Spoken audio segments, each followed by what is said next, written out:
Hello, this is Matt on the Moon Lambeau channel. Another billionaire says that crypto is just a bubble, it's all going to zero. Now, technically, in a way, he's partly right about this, and I'll explain why.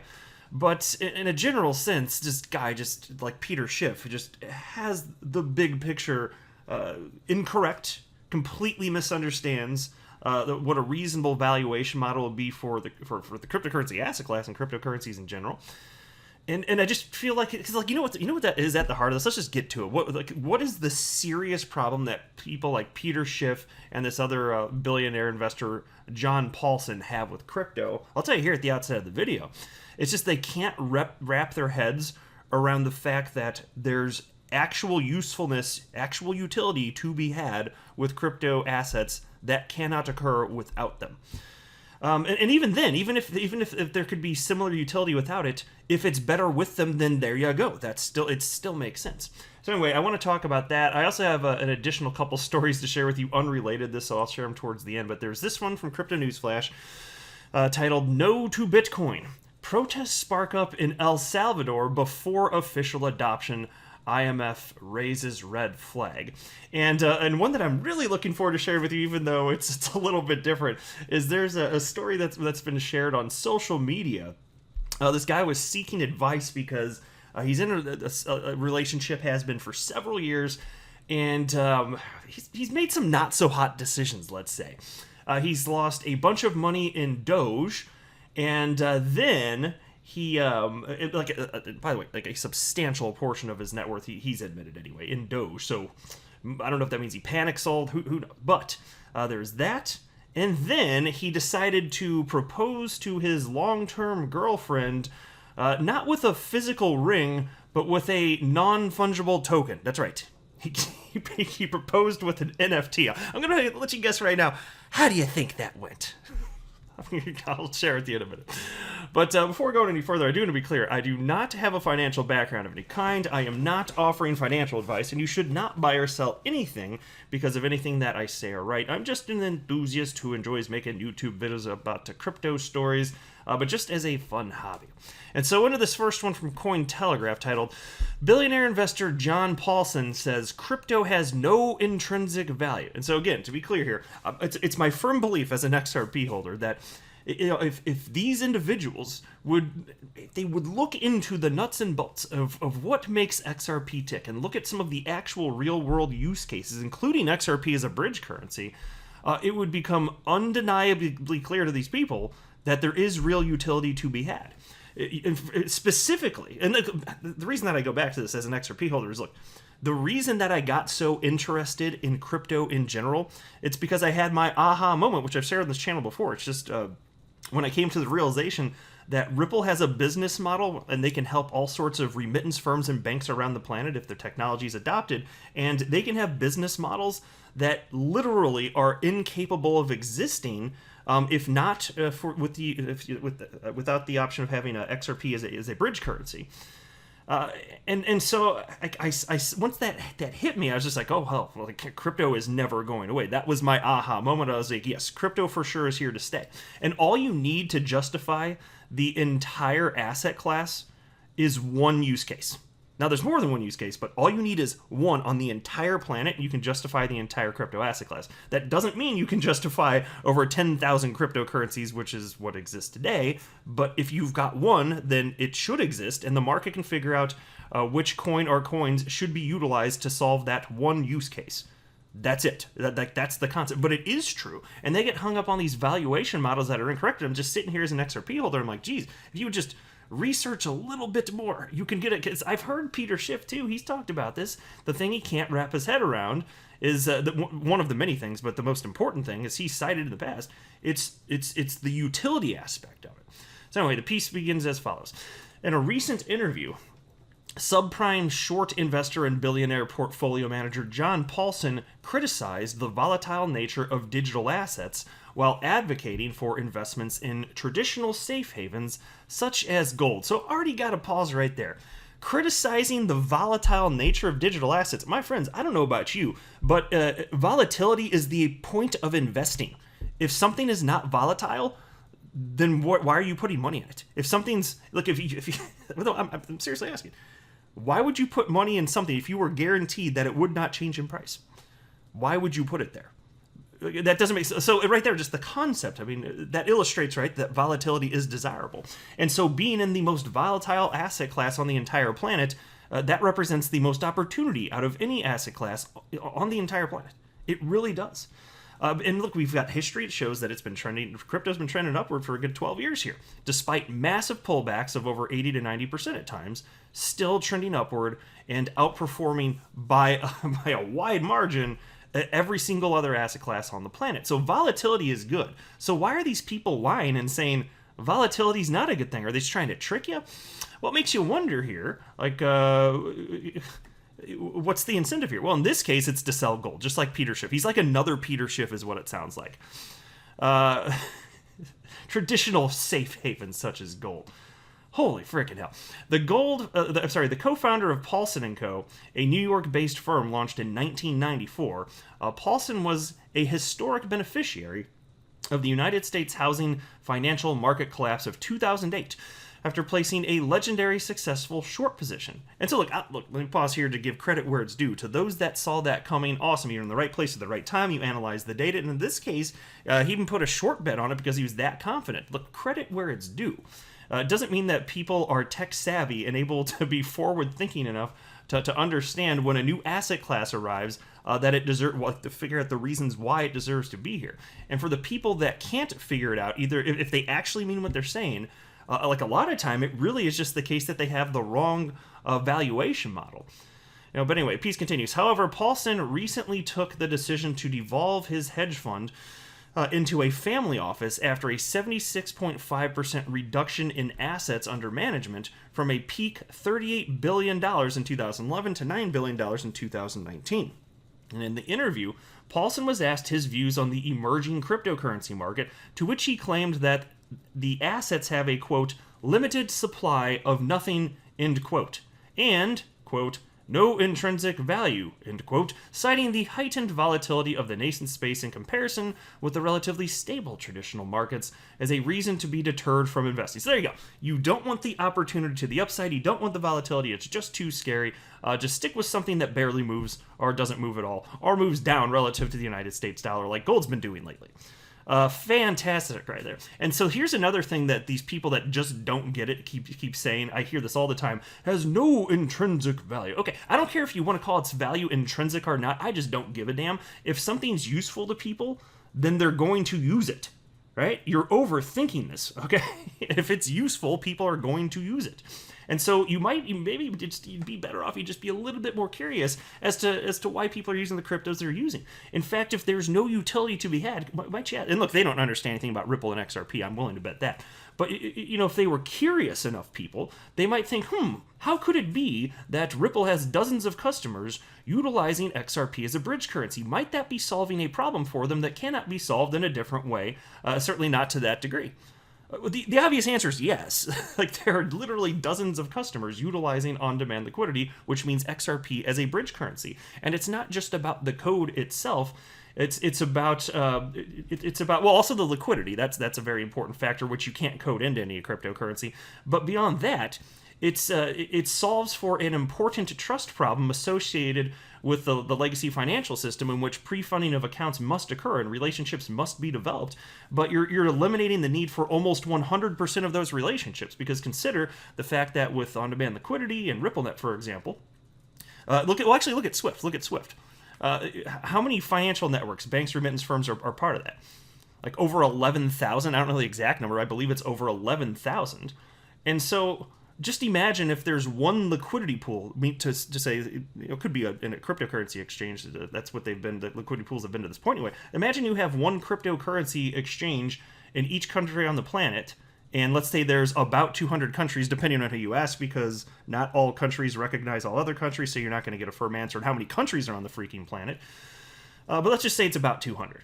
Okay, well, if you have one pool of liquidity in each country, and so you can source XRP with each one of those. If you're a remittance firm or bank anywhere on the planet, rather than needing to be able to interact directly with 11,000 different banks and remittance firms on the planet, because you don't need to trust them anymore, not in terms of setting up a relationship and pre-funding accounts. You don't have to do it. And that's a major problem. That's a serious trust issue that's being solved here. And so all you have to do instead is, just trust in exchange. Like, that's it. As long as they're properly regulated, and they should be, by the way. And if they're not, well, then get to a point where they are. It doesn't mean you throw the idea of this concept away. But think about this. If you're in a country, you tap into the liquidity right there, and there's almost no risk anyway. And like, these transactions take a matter of seconds, and the second something goes wrong, you just stop operating. And it's not like there's no risk to the legacy financial system either. So just sitting here, it's just look at the degree to which trust is no longer an issue within, from the legacy financial system compared to what you can do with this in a world where it's widely adopted.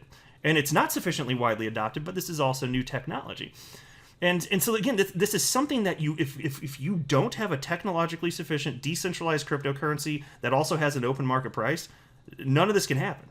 None of this is technologically possible, and you can't solve for trust without this either. Humans haven't figured out how to solve for trust. This is something that so I don't care if you call it intrinsic value or not. If you want to argue over that, that's stupid. Things can be done with it that cannot be done without it. And the fact that people recognize that businesses can have business models thanks to XRP that otherwise couldn't exist, do you think that people that want to diversify, they're not going to see that as a reason to maybe spread some money over there into that XRP thing? I sure as hell think so. Like, it's not that complex of a concept, but you do need to understand all of the details to figure out specifically why it does make sense, right?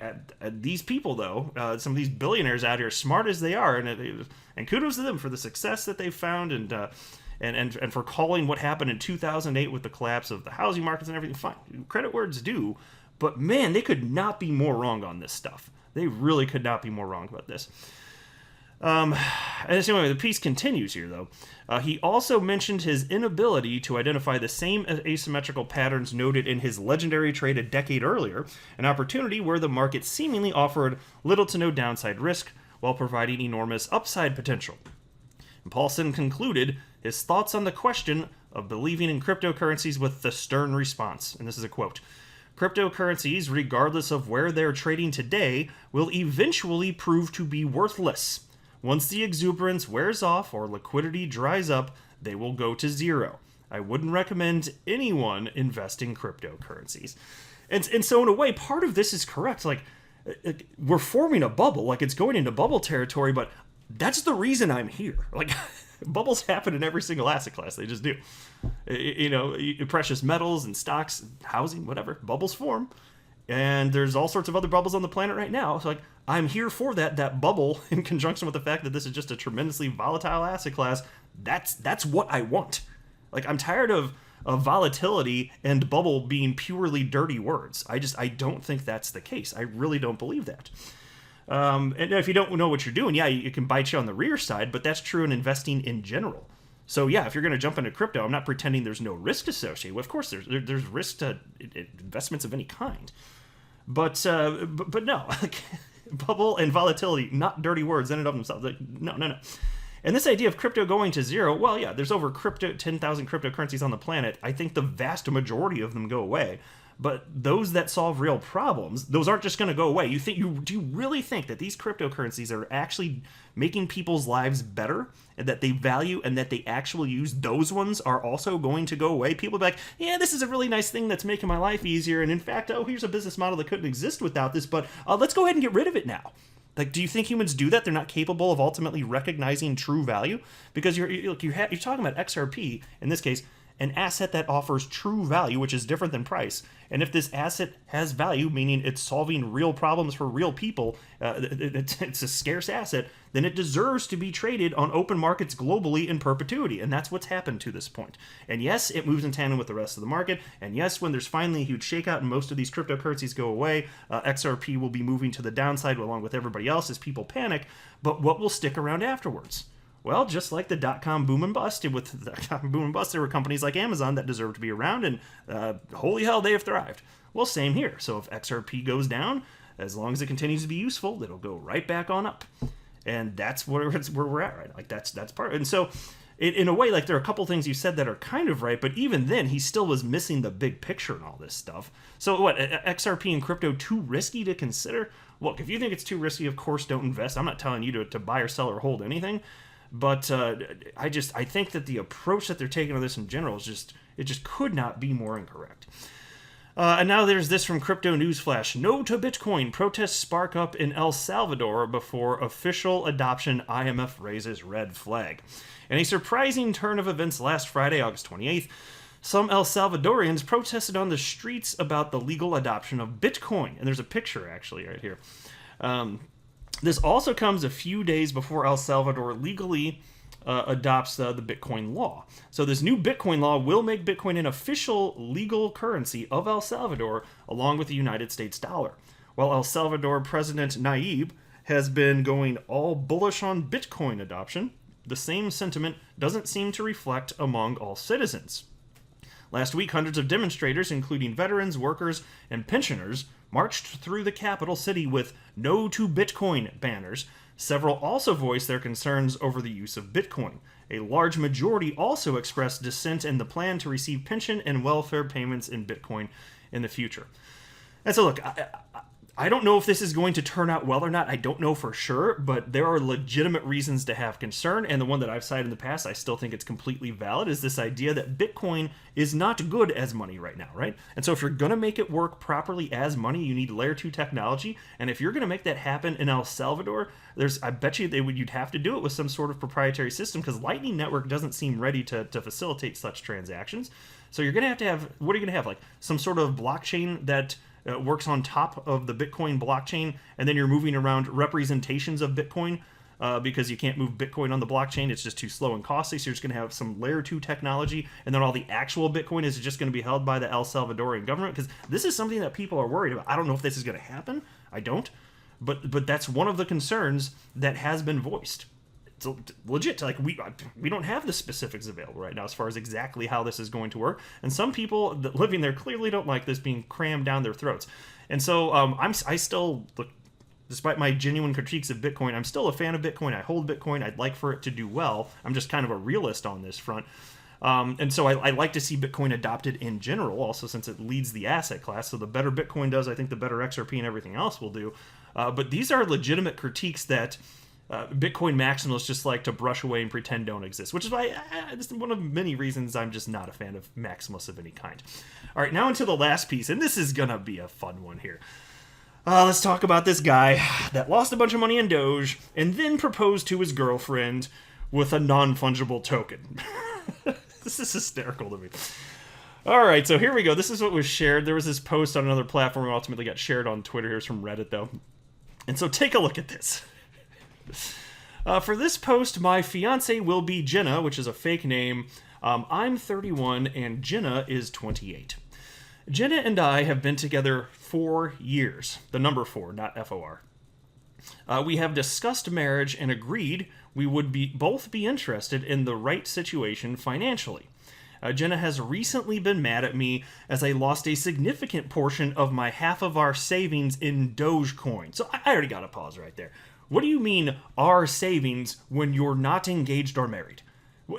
You're telling me that you just smacked your money together and it's yours now and you're sharing it? You're sharing your net worth entirely before any sort of like a legally binding contract indicating marriage or anything like that?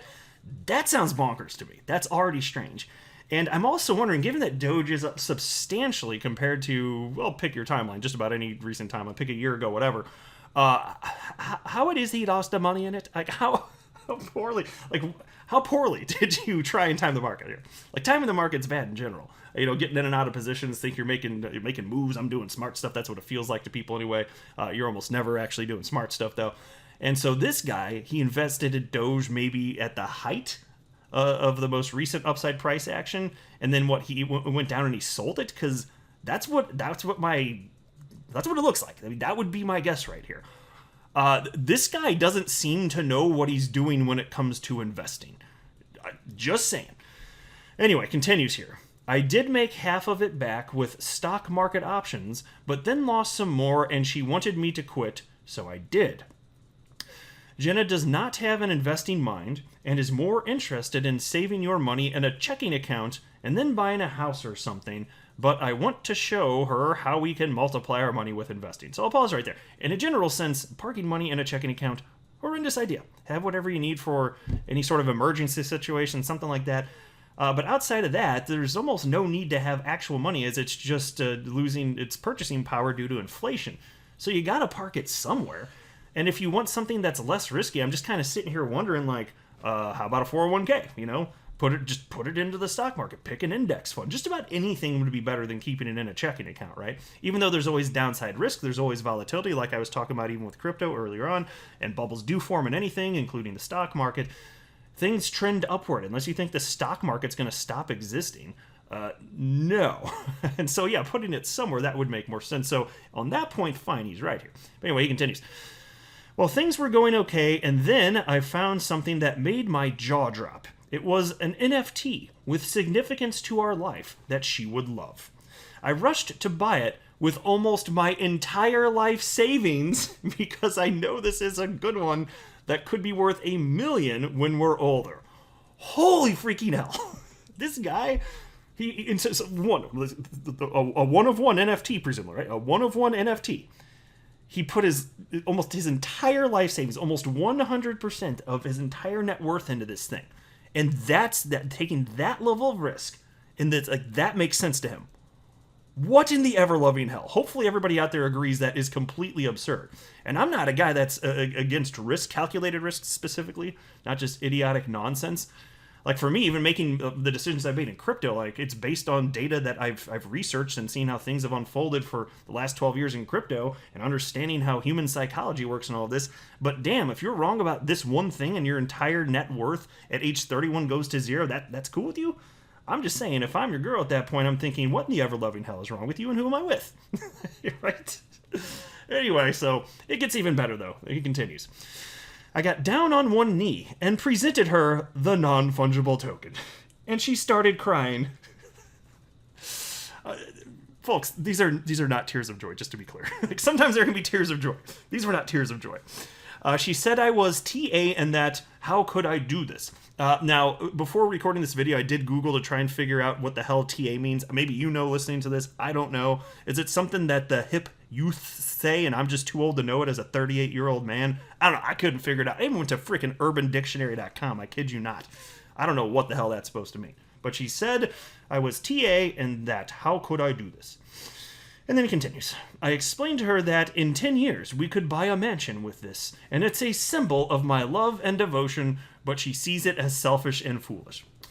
Yeah. How could you not see this? Of course this is a train wreck. Just about anyone, wouldn't you think it's safe to say, ladies out there listening, tell me in the comment section below, wouldn't you expect a ring of some kind? You know, I'm just saying. Certainly in my culture, that would be pretty much just about a requirement. And then as far as putting it specifically in this, yeah, that does sound foolish. In fact, this is so reckless with money, I'd be afraid to marry such a person. If this is how you treat money, I have no confidence in your ability to manage money. I was like, this is what I'm going to tie myself to? No, I'm out. I would absolutely back the hell out of this. There ain't no damn chance I'd marry somebody who acts like this. Anyway, and then he says, I don't want to sell the NFT because it's once in a lifetime, and I don't want to leave her. What can I do? No, she should leave you. Oh my gosh. Look, maybe you're super duper lucky and you keep this thing and it actually does go exactly the way that you think it will. This is an unacceptable level of risk. That's my humble opinion. So yeah, you do whatever you want. You want to keep this damn thing, you go ahead and keep this thing, sir. But the market's going to be so volatile. You're talking about, it sounds like you panic sold Doge and you think you're going to ride the rocky NFT market for the next decade, because that thing's going to get flushed out too, by the way. Just like there won't be 10,000 cryptocurrencies in perpetuity being traded on open markets forever. What do you think's going to happen with NFTs? All sorts of NFTs are out of control and in bubble territory. My gosh. Look, this woman, I wish I could just sit her down and be like, hey, seriously, run. Like, take this as a sign and just run. You all let me know what you think, but I had a fun time reading through this one. Like, this, people are nuts sometimes, man. I'm just going to start a dating and relationship channel. I can just fix everybody's problem and tell them how stupid they are. I can have like a separate Moon Lambo dating, right? No, don't worry, I'm not doing that. I am not a financial advisor. You should not buy or sell anything because of anything that I say or write. That would be a very, very, very bad idea. Until next time, to the Moon Lambo.